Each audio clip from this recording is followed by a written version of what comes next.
इमाम हसन कहते हैं मेरी अम्मा सारे काम करती थी घर के।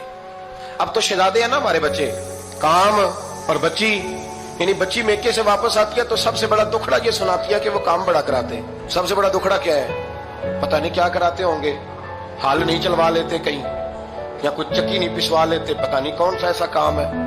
और मैं, आप नाराज ना हो जाना, मैं भी बेटी का बाप हूँ, मैं भी बहनों का भाई हूँ, मैं भी इस बात को समझता हूँ, लेकिन एक बात जहन में रखना कि ये बात नहीं है कोई करने वाली कि सारे बच्ची के माँ बाप जमा होकर पहुंच जाते हैं हमारी बच्ची जी काम बड़े करती है। मसलन क्या करती है? आओ मैं बताऊं मेरे मुस्तफा की बेटी क्या करती है। दुनिया में कोई इतना गरीब है जिसकी बेटी इतना काम करे कि हाथों में छाले पड़ जाए?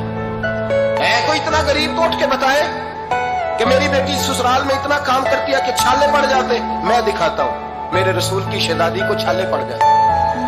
कच्चा मकान, जनाबे फातिमा जनाबे फिजा की लौंडी थी, उनसे मिट्टी मंगाती और घर में लेपा पोती करती, फिर झाड़ू देती। इमाम हसन और हुसैन के दरमियान पूरे साल का फर्क नहीं, 11 महीने का फर्क। दोनों बच्चों को संभालती।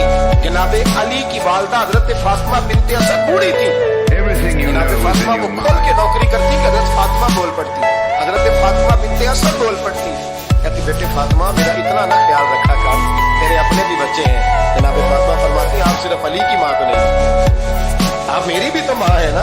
यहाँ बीबियां फलसफा बयान करती हैं, वो कहती है जी किस हदीस में आया है सास ससुर की खिदमत फर्ज है? मैंने कहा किसी में भी नहीं आया, लेकिन ये तो आया है ना कि शौहर राजी हो तो अल्लाह राजी रहता है। तो अगर शौहर माँ बाप की खिदमत से राजी होता है तो करो खिदमत, इसको तो राजी करना है ना, इस पर तो तवज्जो दो। हजरत फातिमा फिर चक्की पीसती, चक्की चक्की ये आसान जुमला नहीं कह जाते, हम सुन लेते हैं आप। चक्की पीस कर, जौ पीस कर उसका आटा बनाना, फिर बच्चों के लिए खाना पकाना। फिर एक दिन कहने लगे अली आपकी आमदन थोड़ी है, खर्चे ज्यादा, चरखा नहीं ला देते।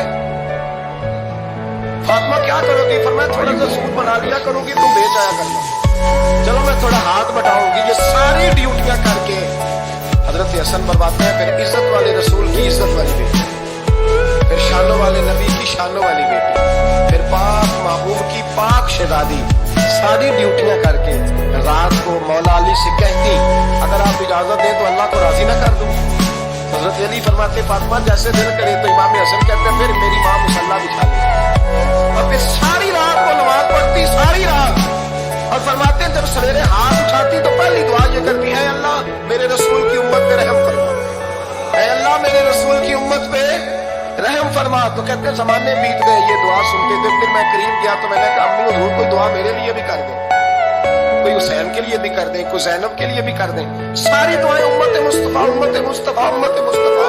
कितना बड़ा जुमला है। जनाबे फातिमा फरमाने लगी तेरे लिए भी करती हूँ, हुसैन के लिए भी करती हूँ, ज़ैनब के लिए भी करती हूँ, सबके लिए करती हूँ। पर बेटा याद रखना फातिमा की दुआओं पर पहला हक मेरे रसूल की उम्मत का है। हजरत फातिमा फरमाने लगी मेरी दुआओं पर सबसे ज्यादा हक मेरे रसूल की उम्मत का है, तो मैं ये हक हमेशा अदा करती रहूंगी, मैं उन्हें दुआएं हमेशा देती रहूंगी।